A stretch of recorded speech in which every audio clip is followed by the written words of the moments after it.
Hello, everyone, and welcome to another episode of First Date. My guest today is a man of many talents. He's a writer, a comedian, and a poet. He's on tour all over the country, and you can check out his podcast. I'm going to read this right off. James Donald Forbes McCann, Catamaran Plan. Make sure you write that down. Give it up for James Donald Forbes McCann. Hello. Oh, thank you, people behind the glass. I'm going to call you James from this point on. James, thank you for having me. This is so nice. Yeah, thank you for coming on my show. I'm going to be so much less exciting than the previous Australian you had on the show. I don't know. I don't think I have anything like that. When he was talking about being in the pool and his willy touching an older woman, I was moved. We all were. Yeah. Out of the pool. I'm so dull. Anyway, no, I'll try and seem interesting. Do you live in Austin now? I'm in Austin, yeah. Do you like it? Well, no, the heat is oppressive. I like many things about it. I like that there's a comedy scene where you can really work. Mm-hmm. That's super rare. There's like 3 cities in America, and there used to be 2, and now that's good. But to live, I have many complaints. Oh, there are some good things. There are some nice bookstores. There's genuine, but Barnes & Noble is everywhere. Yeah. So Barnes & Noble has everything, just about. I grapple with it. I like some things about it. You have a child now. I do. This is a bad city in which to raise children. It can be. No, I'm saying in the abstract, and for sure, it is. It's because in the heat, there's very few places to. You know what? That is go. the worst part. Yeah. And I say it every morning like a broken record. I wish it wasn't so hot because I would go on a walk. It's not possible. I've been taking my kids to indoor playgrounds. My wife has been unwell, and so I take the kids off for several hours in one of those indoor play centers. Yeah. And they're just full of kids who are too rotten to go to daycare. And they're weird, and the food's bad, and the aircon is unsettling. It's nice to be cool, but it's like... I think you can get sick if I'm sure I am. on that high. I've been on for six consecutive days of going to this... I sit on a laptop, my children run around, and I try and reply to emails. How many children do you have? I got 3. 3? How old are they? 6, 4, and 2. Wow. How is it? It's a constant state of bliss. No, it is good. I mean, it's great. I would not give any of them away, and I would welcome more. Really? Yes. How old are you? I'm 33. Okay. Yeah. Am I? Shit. 34. 34? How old are you? Is that your final answer? That's rude. It's a lady. I don't want to know. I'm 37. No. Mm-hmm. I don't believe it. And my child's 5 months old. I do. I can believe that. That's a hard crawling? No, he's just now sitting up by himself, and he can play. Quality of life comes down once they can move. Wrecks the apartment. All your low-lying stuff has to go up. You can't have a cool vase anymore. But I think it's getting better. My quality of life is getting better now that he can move. You have such joy that your child can, do things. But then the trouble comes. I assure you. I promise you. The minute they start crawling. When do they start crawling? Huge variation. Some babies, right to it, motivated. Some babies are too big to crawl properly. If you've got a big, hefty baby. I do have a big, hefty baby. Sometimes their weight is an encumbrance. And then when they crawl, they don't want to walk. But crawling's good. You get all the hand-eye coordination stuff. Good athlete. Okay. This is my tips on... But right now, I feel like because it doesn't matter. This isn't a podcast about my baby. Oh. But your podcast is about things that could lead to having a child. That is true. This is an important part of the equation that people I like forget. it more now that he can sit up and play with a toy and potentially fall on it so that I can go get a cup of coffee.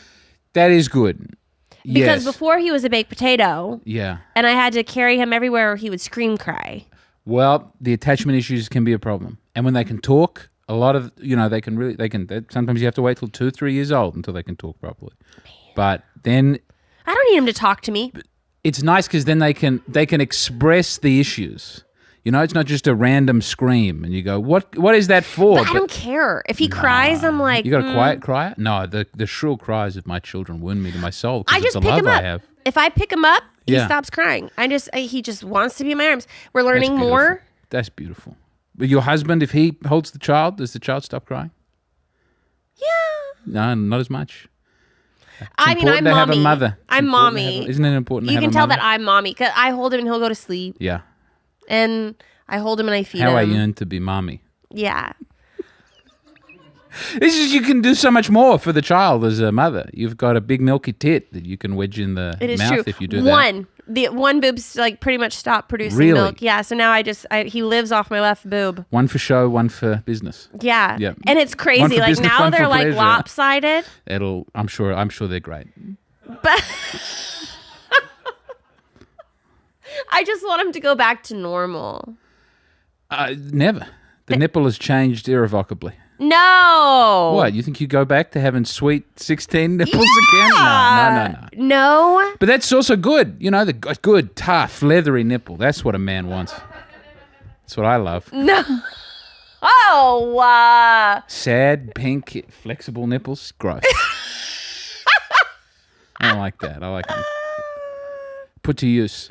What is the podcast about? This podcast is about what it's like to date you. Oh, no. So let's get to it. It's been 6.5 minutes. I punch. No, I'm joking. I would never domestically abuse anybody. What's the audience for this podcast? They're a riot. I didn't know how dirty and nasty to go with that. I'll start asking you questions and you answer them. Okay, I'll do it. How long have you been married? About 8 years. We were together for 3-ish years before that. Where did you guys meet? We met at the Melbourne Comedy Festival. She was a flyerer. She was handing out flyers at a comedy festival. What do you call that? There's no good word for it, but a flyerer. A flyerer. She was handing out flyers. Flyerer. A flyer. Flyer. Flyer. A pilot. And she was handing them out, and we met and got talking, and I loved her, and it was great. Where was this at? At the Melbourne International Comedy Festival. I was doing a musical. I'd written and directed and was playing piano in a musical based on The Sound of Music. Okay. The Sound of Nazis. It was as big a hit as a festival show can be. I would love to watch it. That sounds fun. I think we got an audio recording, but Hitler had some great songs. And we met there. She was from New Zealand, and she moved to Adelaide to live with me. And we lived there for a while, and then we moved here 2 years ago. Okay. Yes. And with our 3 small children. What a journey. yeah. What a time. What does she do now? She cares for 3 small children. Yeah, I was going to say. Yeah, she's homeschooling because we travel a lot. I try and take them with me when I can. Mm-hmm. I don't know how long this beautiful America adventure goes for. At some point, they'll kick me out. I've only got a visa. Oh, really? But it's a 3-year visa. Well, so we'll see. But I got to take them to New Orleans. I got to take them to New York City. Did you just try to say New Orleans? No, New Orleans. You tried to say it with like the New Orleans people say it the way the New Orleans people say it. Where are you from originally? Dallas.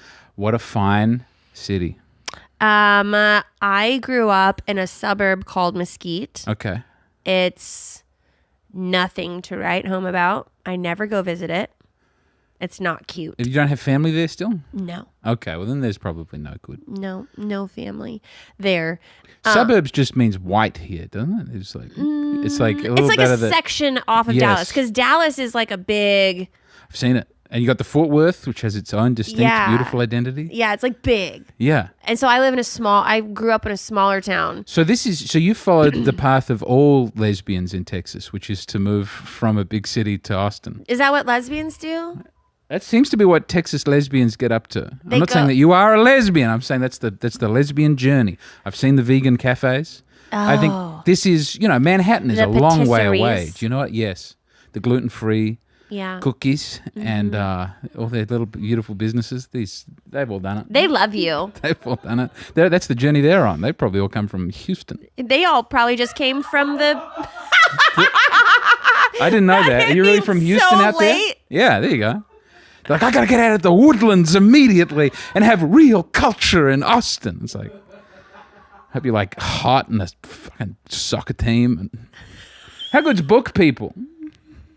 Anyway, have you been to Book People? Yeah. I don't mind it. A lot of gay, trans ideology books there. It's a very left-wing bookstore. So I go in there and It's just all books. You know what I mean? You go to Barnes & Noble, there's a book about fighting a dragon or being a princess. And you go to Book People, and it's all books about, that sort of carry on. How to be trans? Just about. They don't come out and say it like that, but you read between the lines. Yeah. It's okay to be a unicorn. Is it? Not in my house. I won't be having any unicorns in the McCann family residence. I just mean that literally. Sorry, I don't mean to interrupt. We've gone for 10 minutes and you haven't started. I apologize. No, we have. Okay. I've learned a little bit about you, but I want to learn more. All right. So, how about is your road rage on a scale from 1 to 10? It's a 6, 7, depending on how I'm feeling. Recently, it's been worse.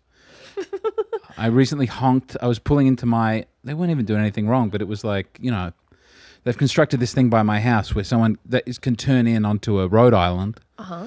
And I'm making a right, so they have to wait for me. But they just kept moving a little bit. They were going to stop for me, but they were just like letting me know that they could move in. And my house is here. We were both going to the same. It's my neighbor, someone who lives. I didn't register that. I didn't think when I honk this person now. I didn't even think I honked. I gave him a look. I gave him a look through the windshield, like, what the fuck are you doing? And then we both pulled. I pulled in first, and they pulled in after me. And then I saw them park right next to where our houses are, and I had to go and do a lap of the block so I wouldn't have to encounter them because I was so ashamed for the angry look that I'd given them. Out on the highway, that's fine. Yeah. I like a honk. I wouldn't get into a... Do you get jealous easily? Do I get jealous easily? No. I respect that quality in a man. I think it's good to be... I think jealousy is a godly attribute, but I don't know. Nor squeamish about things being clean, nor I have almost no impulse for disgust. Do you know what I mean? Maybe I'm expressing this badly, but no, I don't get especially jealous.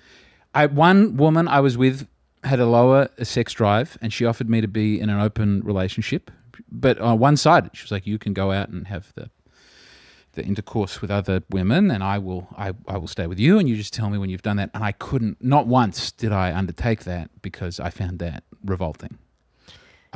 You want someone, I would like to be with someone who's at least a little jealous of me and has some care about what I'm doing. It's not like, hey, you go out and fuck other people, it's fine, I don't care.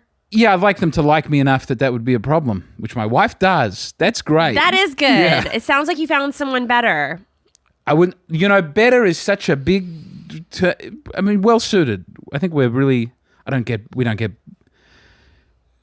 you're with the wrong people and you have a lot of problems. Better for me, for sure. When I was younger, I dreamed big, like many of us do. But as I got older, those dreams shifted from wild ideas to something more real. Turning my skills and passions into a business, like starting this podcast and launching our merch. It all felt so exciting, but also overwhelming. I worried, what if I can't build a website?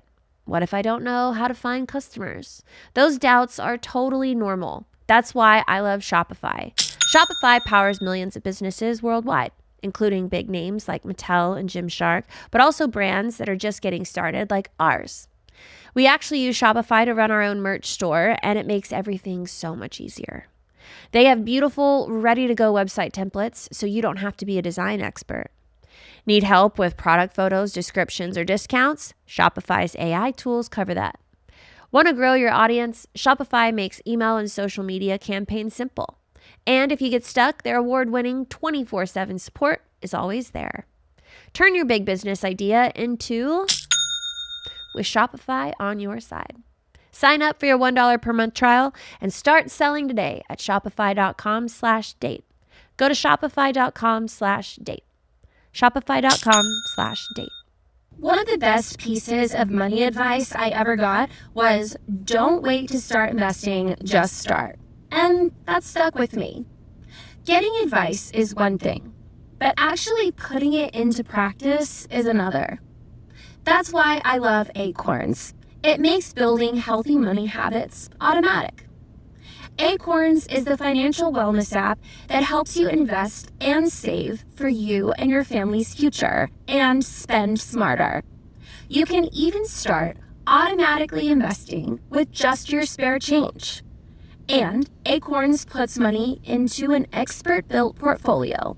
What I love about Acorns is how effortless it is. you don't have to spend a bunch of time and effort into investing. Sign up now, and Acorns will boost your new account with a $5 bonus investment. Join the over 14 million all-time customers who have already saved and invested over $25 billion with Acorns. Head to acorns.com/date or download the Acorns app to get started. Paid non-client endorsement. Compensation provides incentive to positively promote Acorns. Tier 2 compensation provided. Investing involves risk. Acorns Advisors, LLC is an SEC-registered investment advisor. View important disclosures at acorns.com/date. What is your idea of a perfect first date?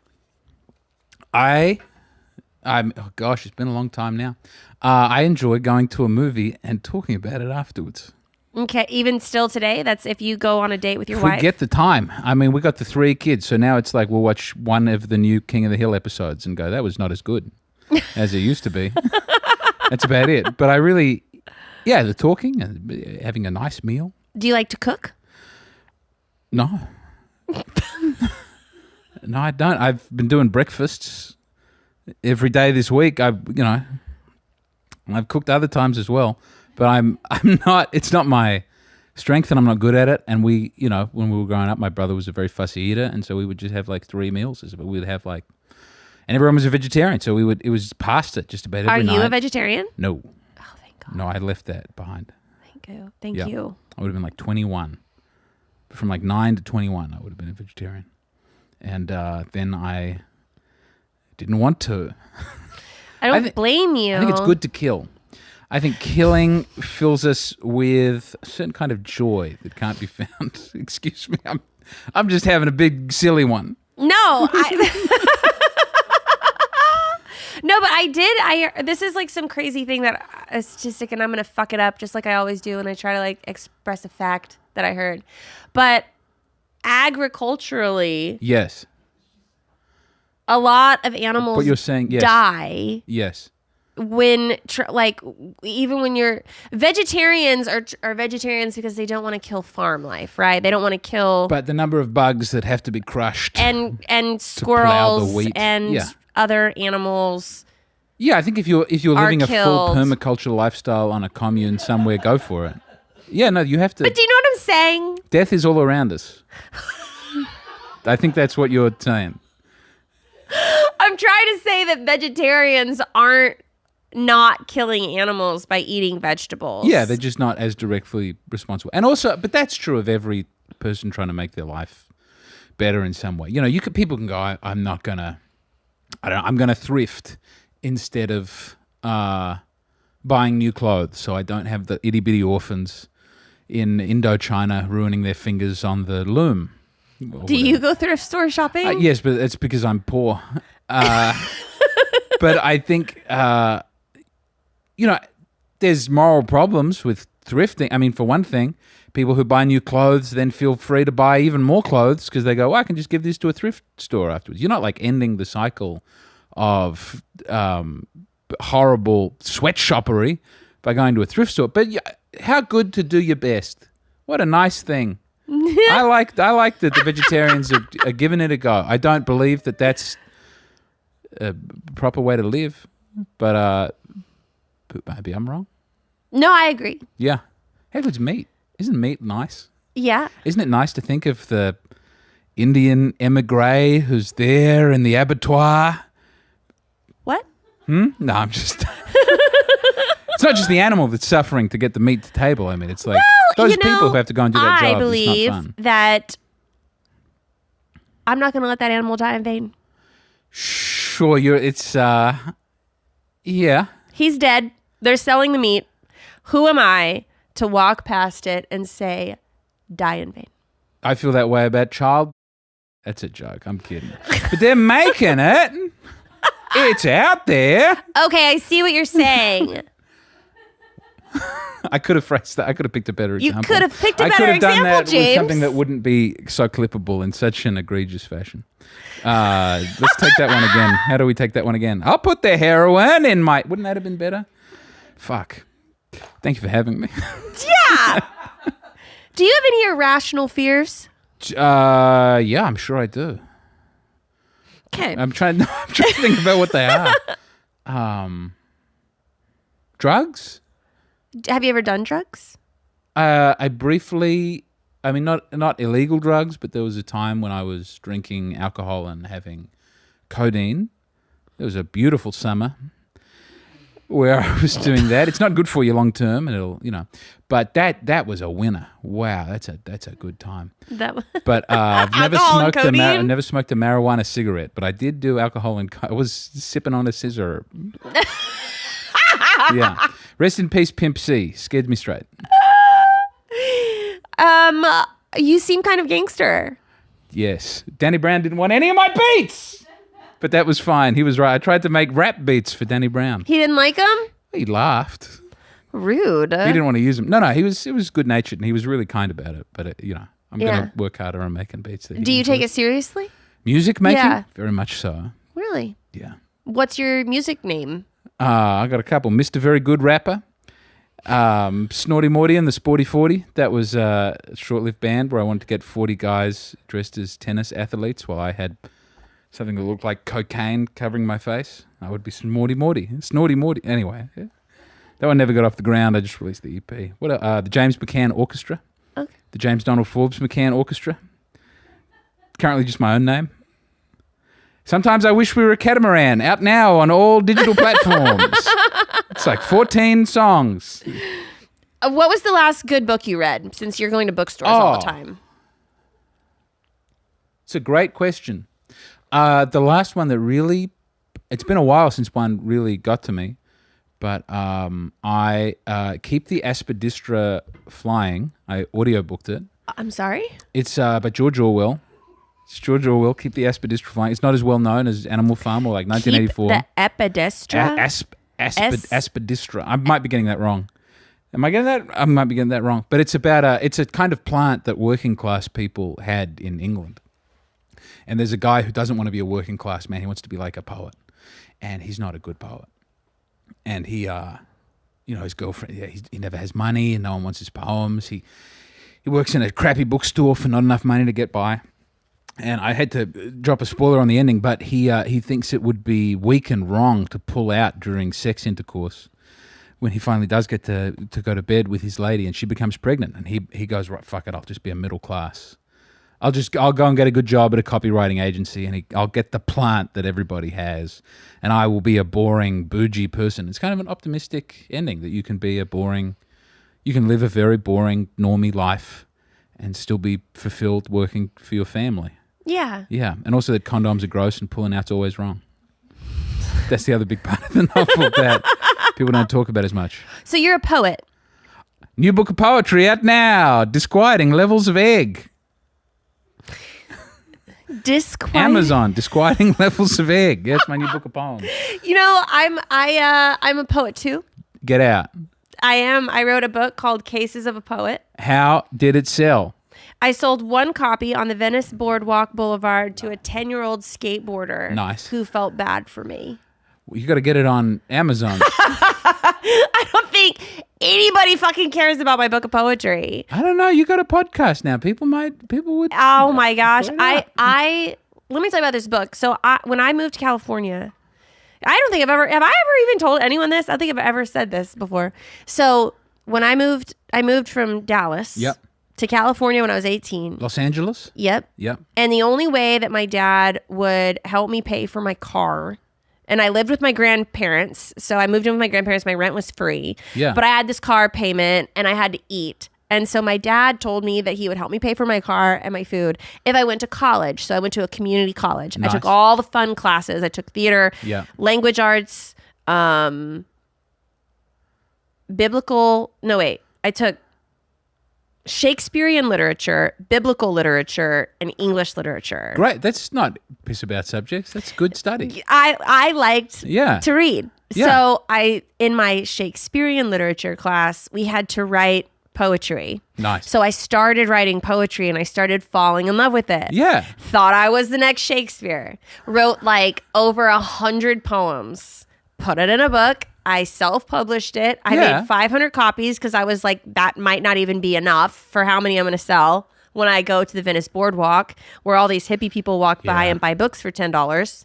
No, I've been to that boardwalk. That's scary. I went and I didn't know you had to get a permit. I didn't know that. You have to get a permit very to be California. there. Yeah, you have to for your little tiny Man, there's square. a lot of guys smoking crack out there who I don't think have know. a permit for that. I didn't get a permit. But the problem is that when someone else came up to me and they were like, Is my spot. this is my spot. Yeah. And I'm like, I thought this was like a free-for-all. You come, you claim your spot. And they're like, no, this is my spot. So I had to move down the boardwalk until I found a spot that no one was at, and it took me forever. And then I was there all day long for 12 hours. No one bought a book until I was Have like, you still packing. got these books? Yes. Put them on as merch. 499 Make copies. them merch for this show, and you will move These are the copies of world's the book. worst poems. I went back and started reading them. But that might make people want to buy more. Mine are not great. I just do it. You just persevere. It's not for us to decide what's a good poem. It's for posterity. Get them Okay, out. That'd guys, be if you good want merch. if you want a book, 'em let out. me know. Bring them in. These I'll bring people, them in, these people and you over here guys, would love to sell YMH your can books. let them fly off the shelves. I think you would sell copies of the book. I don't know. Let's find out. You'd sell some. We'll for find sure. out. All right. If people will buy them, I'll bring them here. Leave a comment below if you would buy a comment. Buy a poetry. What's the book? What's the book called? Cases of a Poet. Cases of a Poet. Mm-hmm. I'm excited. I'd like to hear more. That's a better title than Describing. All right, What on Is to more Weird. dating questions. Okay. How many close friends do you have? Well, that's a good question. Thank you. A lot. Really? Yeah. You look like the kind of guy that has a lot of good friends. I could really. I mean, there are people always say like, "Oh, how many close friends do you have?" Really, I think I probably have. 7, 8 people that I could call in maybe more, maybe 10 very close friends. I got a lot of friends, but close friends that I could call and talk to about anything. Yeah. Yeah, I got a big, lovely network. Isn't it nice to have friends? Is that an important dating question? That's important to women to know if a man has friends. Yeah, I think so. What do you think is more important when you introduce your girlfriend to your friends Yeah. or your parents? Or your friends. I mean, for me, my friend. Right? If I was the heir to a fortune, it would be my parents, but I'm not. So it also depends. I mean, but for having a family, I mean, if you've got a family, it's very important that the family's on board with the relationship. If you're gonna have kids, and if it's gonna go the distance, because that's a lot of support is necessary. Yeah. Right? You need a lot of help to have kids, but your parents don't have to see your partner all the time. Yeah. But your friends will. No, I think friends for sure. What man, don't I have a had a funny good answer. question about friends. Oh, how long do you wait until you say I love you? Typically. Bickley? Typically. Oh, typically. I thought you said too Bickley. I thought, I don't know that person. Like when you're dating someone. No, all the relationships I had, I didn't have that many of them, but I would get bored with people very quickly. You're hanging out and you're seeing each other, and then maybe by the second, third date, I feel a very oppressive sense of wanting to get out of here Yeah. and not be with you anymore. But if that didn't happen, I think within months for my wife. Yeah? Yeah, Do you remember where you were when you said it? I think we were on the phone because she was in. She would fly out. She was in Melbourne and she would fly to Adelaide. This is like, I don't know what the comparable, be like Austin to Florida. She was a ways away. So Yeah, we that's met a at long the way festival. away. And then she would fly out and I would fly out. And then in I don't know, like 9 months later, she came to live with me. But so not a lot of contact time, but some phone calls. Yeah. Very quick to do it. And how did you propose to her?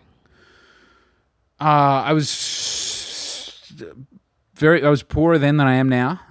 I'm still very poor, so I couldn't afford a ring. But my mum owned a ring, and I scabbed the ring off my mum. And we were in New Zealand, and I asked her, I'd asked her father and her mother if that was all right, if I did that. And then I wanted to take her, there was a big butterfly exhibition, like a room in the museum that was filled with beautiful emperor butterflies. I thought that would be romantic because we were in our hometown. Anyway, it was closed. I took her to the museum, and then that was closed, and then the only thing open was like a mechatronic dinosaur thing, and that didn't seem as romantic. So I just took her for a walk outside of there. And finally I found some steps that looked quite nice, and then we got close to the steps, and they started to reek of piss, and I realized that's the student housing, and they're just pissing all over the place. But so I knelt down there. And she was having a hard, she'd used her mum had like pink-ish hair at the time, and she'd been using her shampoo, and it was like dye retention shampoo, so she has brown hair, but then it was weirdly pink that day, and she felt sort of weird and embarrassed about that and kept complaining about that, and I was like, don't complain about that, I'm going to fucking propose to you. That's all. It's hard to pick the right. Yeah. Did you have a big wedding? No. We had a lot of people come. But we didn't. A lot of favors were called in. The reception was in my parents' backyard. We got the church super cheap. Yeah. Yeah. I mean, I feel like, should you even have to pay a church? Yeah, I mean, they got to open it up. You got to tip the boy who's helping the priest. You got to, $50 or something. But no, I think the whole thing was probably under 10 grand. Yeah, that's. I mean, isn't it crazy how expensive it is to get married? Well, we remained sort of bohemian type people, so there was no big pressure to. But like, I know a lot of people, there's expectations and family, and they feel a real burden that it's a massive social faux pas not to have a beautiful sit down wedding, or not to have the dress that you really. And I don't, good for them, good for everyone who. Did you have a big wedding? I have not had a wedding. I thought did you get married? I am married. I don't even have a ring. He hasn't even proposed. We went to the clerk's office. Well, that's better. I mean, some people do that because the pressure to have a big wedding is so enormous. They're just like, we got to rip it off like a Band-Aid. But I don't really care to have a wedding. I think it's nice. I do. There's something about saying you're not going to fuck other women in front of both of your families. That's very powerful. I agree. Very important. Flee from the embrace of all others is how they phrase it. Yeah. But that's what you... I think that we will have a wedding, but there's so many other things. Now that you have a child, that you just be... I mean, it's helter-skelter. Yeah. Once you got a kid, it's hard to Yeah. plan anything, I find. I know. Yeah. Yeah. How about car seats? Terrible. I got 3. They're just great. We got to ban them. Oh. People have fewer children because of the car seats. The car seats are actually awful. They prevent more children than they save. That's what I've read. People decide not to have another child because they don't want to deal with a 4th car seat. I can't. I was telling everyone here in the studio, they're like, bring your son and we can watch him. No. But putting him in the car and driving It's an ordeal. is a nightmare. Yeah. He just screams. He gets hot in there. I don't know why they haven't made one with like a little fan on the back, like on the back end that you can turn on so it can cool them. I bet they do. I bet Louis Vuitton does a beautiful... Probably. I don't know. But the thing is just fucking terrible. I'm sorry. It's okay. How, oh man, I need to start writing these questions down. Because I have them, but I have mom brain. No, I understand. So every time that I have like this good question, it just goes and just flies out of my head. It's going to be a long time. It's going to be a long time for the road to normalcy. I still am waiting. We were talking about weddings. Yes. Good cheap wedding. I'm a big fan of good cheap wedding. Man, I guess I'm just going to have to revert to one of these other questions. Oh, okay. Go for it. I'll do my best. Do you like traveling with your kids? Not in a car. That doesn't count. I mean, even in the car, I don't mind. We just did a big road trip. We drove to San Jose. Does it get better as they get older? And Yosemite. Does it get? Yes. Yeah, the smallest one was the biggest problem. But we had I loved it. I love doing a big road trip with the family. Is a great. It's fun. It's hard, and then I start getting angry out of nowhere. That's dangerous as a parent. But that's your road rage. It's. But even then, the car's basically. It's not hard to drive on an American freeway. You just sort of sit there doing 10 miles over the speed limit and don't worry about anything. So no one ever, it feels more safe that way somehow. But I don't know. We got to go to the Billy the Kid Museum in New Mexico. That was great. You get to decide what things you're going to stop in and see. We drove past the Pistachio Land, the theme park to the Pistachio. That was great. Oh, I remember my Albuquerque's question. all right. Go on. What is the most important thing to you when you're dating? Like in a relationship, what is the most important Puss thing? are fantastic. No, I'm just joking. I'm just having a laugh. I'm just trying to be silly. I don't think people should have sex before they're married.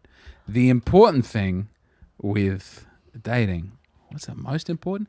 To enjoy each other's company. Really. Maybe this is me. Maybe I'm a cantankerous person. But I would just feel so oppressed and then like be in relationships that are dragging on and I didn't want to be in them. And I never had I would always yearn that the person would cheat on me so that I would have a reason to break up with them or that they would just break up with me. This was a problem that I had. It's not easy. I did not find it easy to break up with somebody. But someone you can be yourself with and not feel like you're spending energy while you're together. Do you know what I mean? Yeah. How did you break up with people? Oh, man. Slowly. I remember one relationship, I was pretty sure I wanted to break up, and then I got talked into having like a trial period and then getting back together. And then a week later, it's like, I still want to just get the fuck out of here. This is dreadful. Once with a phone call, which was a mistake. We were in different cities and I didn't know how to. Why was that a mistake? It's a good thing to do face to face. It's always hard. There's no good way to, if you're in a relationship with someone, there's no good way to break up. But were these long-term relationships? Some of them, yeah. I don't think I ever had like one I've only dated someone on a short-term basis once, I think. I think every other relationship was either a one and done, you know, like just in and out, yeah. Or quite long-term. But I think like in terms of like a 3-weeker, only once. And I did not handle that great either. It's very awkward dating someone and having feelings and they, you know what I mean? Yeah. I don't know how to talk about it. Yeah. It's a hard, I found breaking up with people really difficult. Yeah. And I found being broken up with, I think it only happened twice. Wow, it's not bad. Yeah, a lot of people get broken up with twice. Once a high school girlfriend, devastating. Wow, it was so sad. And then the other time it was fine. Why was it so sad? Yeah, it's first proper girlfriend. It was like your first love. I was very enamored. She was a great lady. And then just, high school girls breaking your heart. It's gone on to this day. No, you know what I mean? It's difficult. What is your personal biggest red flag about you? Oh, a thing that I do that people wouldn't want to date me? That you do, yeah. What is your biggest red flag?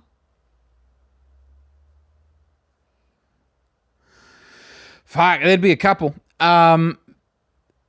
I dated, I don't know. I think I'm a very different person to who I was when I started dating my wife. But if, God forbid, something would have happened and I was back on the dating scene, what about me and my personality would trouble people? Wow.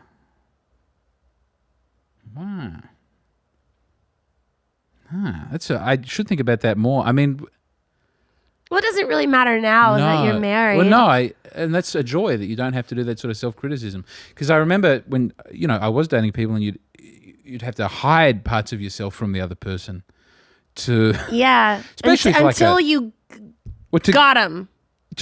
Sometimes that's also about. I remember when I figured out how to get a one night.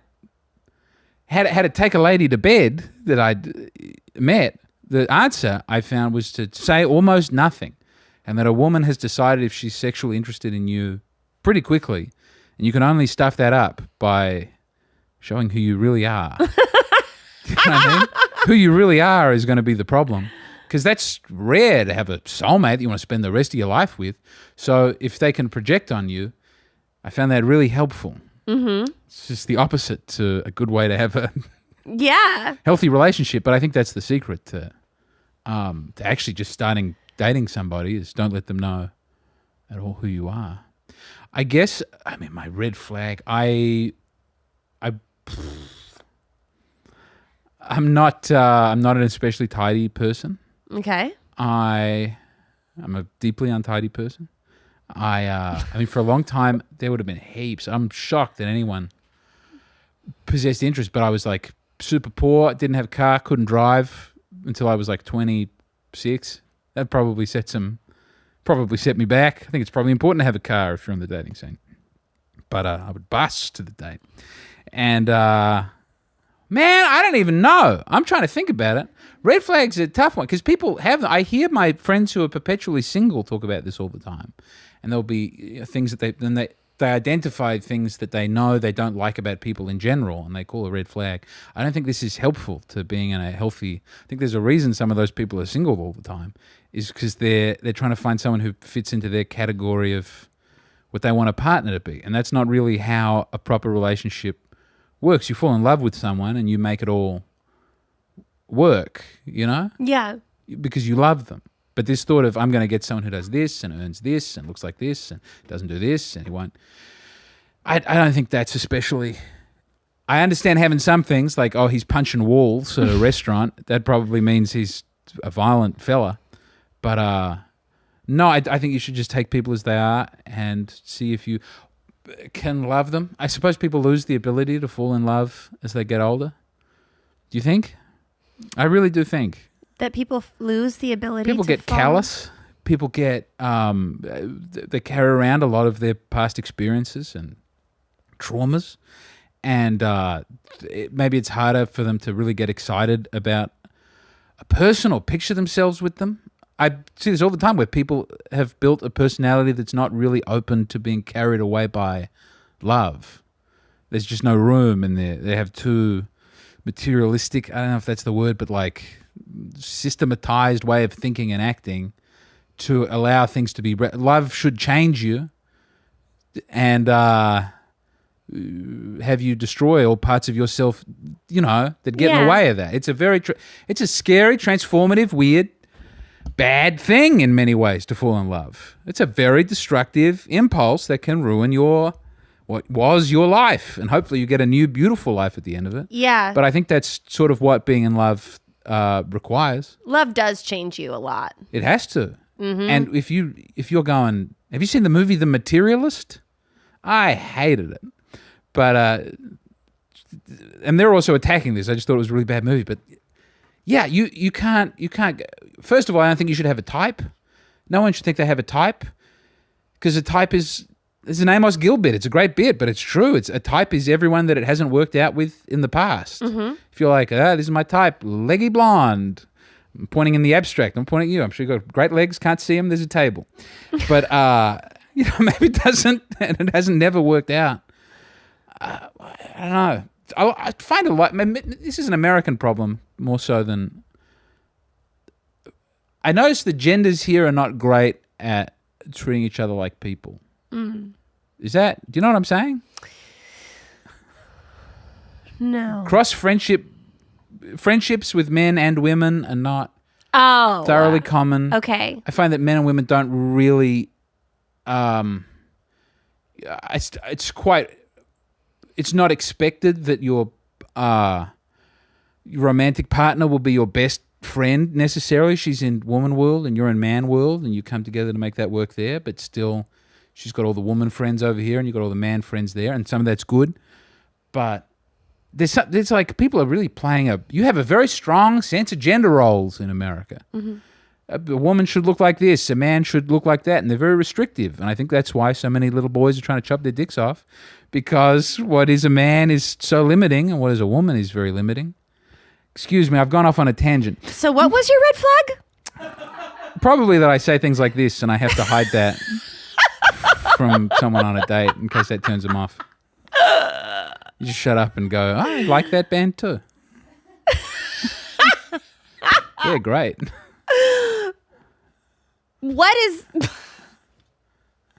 So what is your biggest red flag? In someone else or in you, in me? ding dong? I mean, I'm a very strange person. I don't know what to... You don't know? I know there's a lot of... That last Aussie you had on the show who was like, everybody wants to fuck me. Why do they all want to fuck you? I can say confidently that I'm giving out a lot of, you know, people do not typically, I think, want to fuck me. And that's great. That makes being married a lot easier. Yeah. But if I look at my Instagram DMs, it's all men or women going, my husband thinks the world of you. Aww. It's not. No one is going like, come on, go get over here, shove it right in me. They don't do that to me. I don't know what I'm giving out, but I'm happy to be giving that out. Yeah. Yeah. So Would be nice to have a few more birds trying that I could reject. Yeah. But there we go. I'm a burly man's man.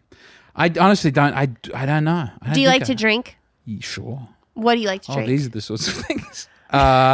These are the sorts of things that are red flags. I like 2 to 3 beers in the evening, or a white wine. Red wine gives me a headache. Or if I'm having a bad time, I'll hit the dark liquor.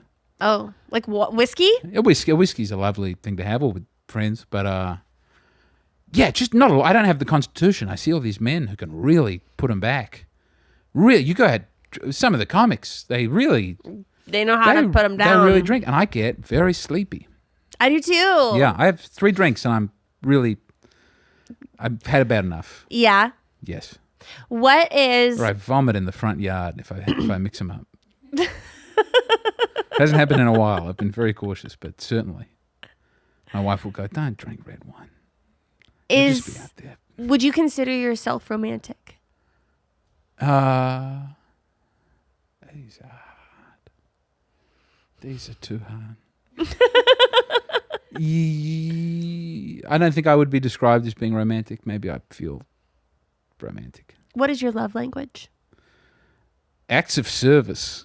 Oh, really? Yeah, I've spoken. Yeah, love time spent. No, it's probably time spent. I like spending.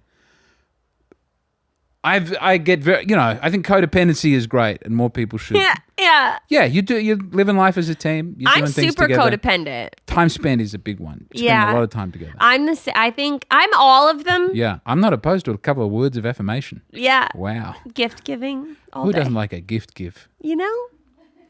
Sometimes it's do a little act of service, do a little giving of a gift. I think it's crazy when someone time. can pick just one. There are some people for whom, when you give them a gift, I've seen it transform people. You love getting a gift that much? Fuck, I love it. Well, now's a good time to tell you that I've actually brought you this beautiful nicotine pouch. Wow. No, I will need that later on. No, I feel like gifts take so much thought. If you give someone a really good gift, Yeah. you have to work for it. So it takes your time, it takes your money, and it takes thought. And you have to and you give it to someone that you care about. And I think there's a lot of an act of service sort of there. I mean, it's all of them are basically showing that someone cares For you. Cares about you. Yeah. That's what I need. What is the sweetest thing your wife has ever done for you? Is she romantic? This is my last question. Is she romantic? Yeah, I mean, we used to, I think. It's hard within the. Here's what our life has been like for the last couple of years. Is we had 3 tiny children, and the baby was not yet 1 when we came to America, and then we just we had to move around a lot to figure out how to make it work financially, and we landed in Austin, and that's been much more stable. But even so, it's like I'm traveling a lot. I feel as though this is a weird time in our marriage and life where she doesn't drive, doesn't have it's quite hard to make a new network and community and fall into that. Mm-hmm. And we have so little time for one another. So that, when we are doing something romantic and nice, it really, at this point, we take great solace in just having a coffee together in the morning or watching something together in the evening. Just resisting the urge to go to sleep and to spend a little time with one another. Yeah. That's the sweetest thing we get to do for each other at the moment. And those are the most beautiful parts of my day. Wow. Other than the time spent with children or crushing it on stage. So many tour dates on sale right now, right across America. It's, I think there will be time for it. I know people who get a date night all the time. Yeah. And that's great. I would love to have a date night, and I've got to take my wife on a couple of dates in America, but not a lot. But just having time with the two of you to talk and be with one another. It's important. Wow. What have you got if you don't have that? You got nothing. In the relationship, you don't want to become a stranger to one another. And we're not even close. That's nice. I know a lot of people, they have kids and the man has to work a lot, and then they, you grow further and further removed. You have two separate lives that grow up, and then 30, 40 years, you go, what do we even... Then you have a late-stage divorce in your 60s. It's terrible. Seems disgusting. Seems like a huge waste of everybody's time and effort. It really does. Just make it work. You're 60 anyway. Death is around the corner. What Ser- sort of life do you think you're going to... Anyway. Death is everywhere. The time for that was in your 40s. For real. 100%. You know? Excuse me. It's true. I've already been divorced. It's not that fun. It doesn't seem great. And what's out there isn't any fucking better. That is a nice... I remember having that as a realization when thinking about, like, if I had a new relationship and it was great, you'd get back to here, here can be great. As you get older, you grow together. Big fan. Yeah. Big fan. I'm a big fan of growing old together. But I don't like being a wife guy. I don't talk about this. I feel odd. I've had a lot of big pauses on this podcast, I feel, because I don't... there are men who traffic in having a wife and how close they are and how beautiful their relationship is. And that makes them seem like a sweet, nice person. And then it's almost always a big lie. And he's fucking the producer. He's got the producer bent over the buttons. Do you know what I'm saying? We hear you. Well, James, where can people find you? Are we done? We're done. All right. I'm saying that's bad, and I don't want to be that person. So I feel bad even saying that I have a wife. I want to keep it all hidden.